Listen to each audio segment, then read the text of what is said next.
ஒரு தங்கத்துக்கு வடிவம் கொடுக்க இரும்பு சுத்தியால தான் அடிப்பாங்க. அதே மாதிரி ஒரு இரும்புக்கு வடிவம் கொடுக்கவும் அதே இரும்பு சுத்தியால தான் அடிப்பாங்க. ஆனா தங்கத்தை அடிக்கும் போது சத்தமே வராது. அதுவே இரும்பு அடிச்சா டங் டங்குன்னு ஓயாம சத்தம் வரும். இத பாத்துட்டு இருந்த தங்கம் இரும்பு கிட்ட ஒரு கேள்வி கேட்டுச்சான்.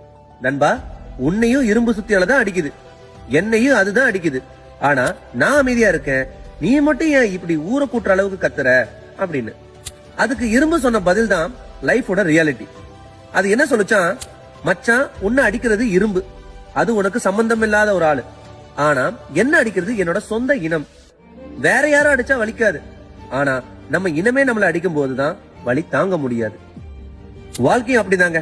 வெளியாளுங்க நம்மள காயப்படுத்தினா கூட தாங்கிக்கலாம், ஆனா நமக்குன்னு இருக்கிறவங்களே நம்மள குத்தும் போதுதான் அந்த வலி உயிரே போற மாதிரி இருக்கும்.